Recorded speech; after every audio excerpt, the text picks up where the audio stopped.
құрметті студенттер және оқытушылар. Мен Алматы техника экономикалық қатынас жолдар колледжінің оқытушысы Имашева Саякүл Отанқызы. Бүгінгі өзін-өзі тану пәнінің кезекті сабағына шақырамын. Сабақтың тақырыбы отбасы бақыты. Сабағымыздың мақсаты студенттердің отбасы туралы түсініктерін кеңейту, оны сүйе білуге, отбасы игілігі үшін талмай еңбек етуге, отбасының бастаулары, отбасы дәстүрлері, отбасының рухани адамгершілік құндылықтарын білу және оны бағалауға үйрету. Отбасы дегеніміз не? Отбасы дегеніміз бірлесіп күн көретін, туыстық қатынастарда тұратын адамдар тобы. Балалар тәрбиесін жүзеге асырып, басқа да қоғамдық тұрғыдан мәнді қажеттіліктерді қанағаттандыратын некелік немесе туыстық қатынастармен байланысқан адамдар тобы екен. Құрметті студенттер, қазір біздің сабағымызға байланысты ең басты бәйек сөзімен танысайық. Отбасы адам өмірінің тамаша жақтары жүзеге асатын, адамның ең басты шарттығы болып саналатын, балалардың өсіп, өніп, өмір сүретін орны. Антон Семенович Макаренко. Құрметті студенттер, осы дәйек сөздің негізгі ойы неде деп ойлайсыздар? Отбасы адам өмірінің тамаша жақтары жүзеге асатын, адамның ең басты шаттығы болып саналатын, балалардың өсіп, өніп, өмір сүретін орны деген сөзді қалай түсінесіздер?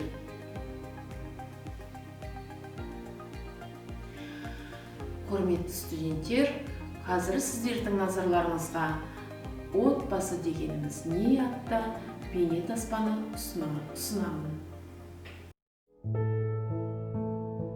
Отбасы деген не? Отбасы жарық дүниеге көзіңді ашқан сәттен бастап, айналып толғанып, қорғап қоршап бауырына басатын теңдессіз ыстық ұя. Отбасы дүниеге шыр етіп келген сәбидің бірінші рет өзін сенімді сезінетін, жан рахатына бөленетін алғашқы бақыты.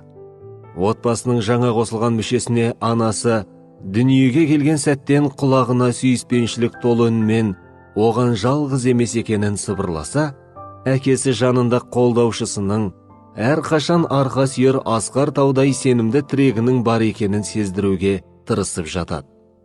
Сәби мына кең дүниені оған жанұясының ашып берген көз арқылы көре бастайды. Жылдар жылжып, балалық шақ өтіп, жастық шақ жетіп жеткіншек болады.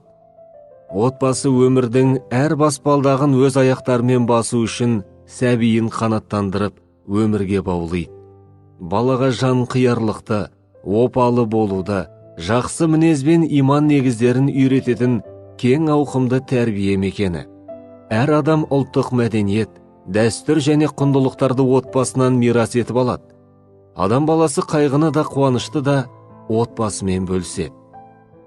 Жауапкершілік, әділеттілік және ар-намыстың не екенін отбасында көреді. Адамгершілік сезімдері қалыптасады, алғашқы дағдыларды меңгереді. Осы жерде бала алғаш басына түскен әр түрлі тұрмыс иірімдерінен шығудың жолын іздеп, шама шарқынша одан құтылудың шарасын қарастыруды үйренеді.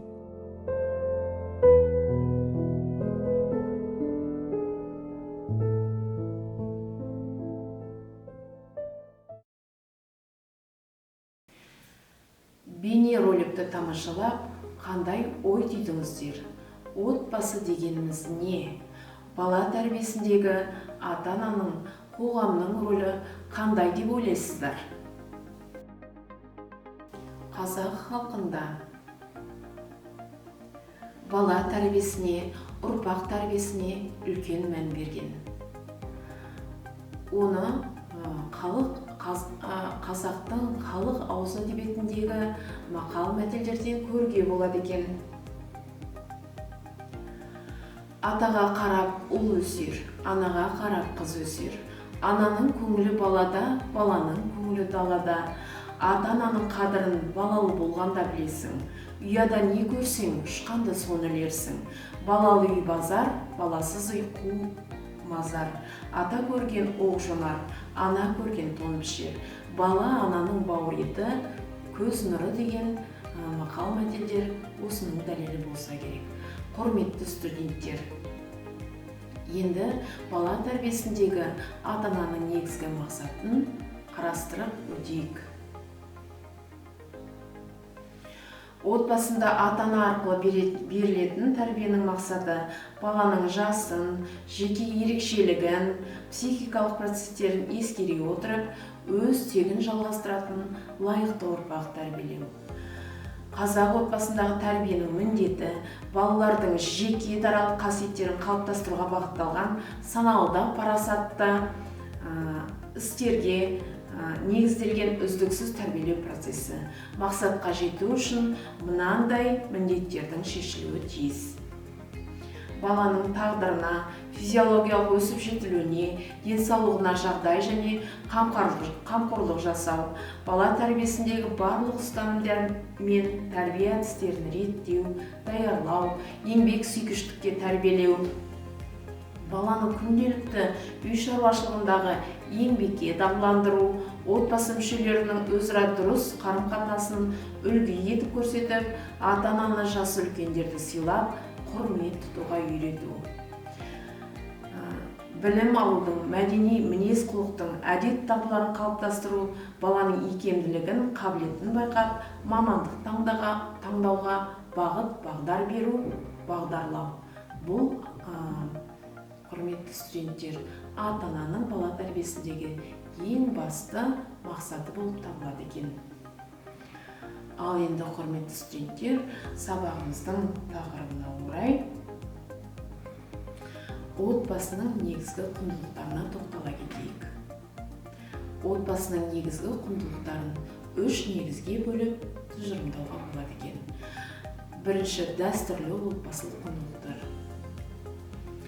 Екіншісі, қазіргі отбасылық құндылықтар. Үшіншісі, тәрбиелік отбасылық құндылықтар. Дәстүрлі отбасылық құндылықтар қарт адамдардың жас отбасыға берер ақыл кеңестері. Әр отбасында бұл құндылықтар әртүрлі, бірақ олардың ұқсас жақтары да бар. Мысалы, кез келген жанұяда дәстүрді сақтау, некені бұзбау, ұрпақ жалғастыру, балаларды тәрбиелеу деген дәстүрлі отбасылық құндылықтар ортақ болады. Қазіргі отбасылық құндылықтар, қазіргі таңдағы отбасылар бұрынғы салт-дәстүрлерді ұстануда, бірақ сол ұстанымдар әр отбасында әртүрлі. Ол ұстанымның өзгеру себептері заманның өзгеруіне байланысты.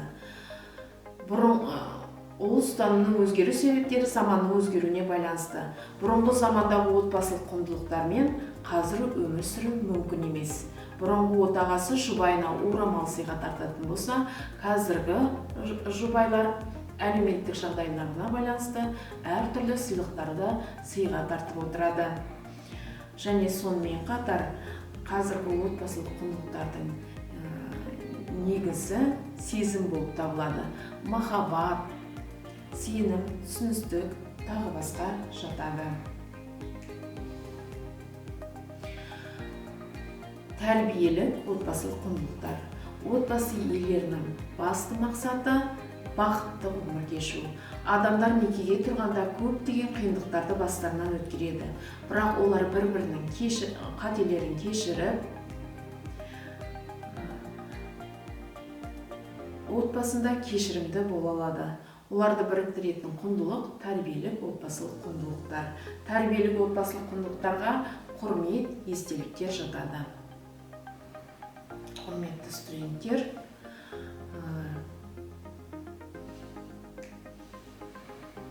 сабағымызды қорытындылай келе,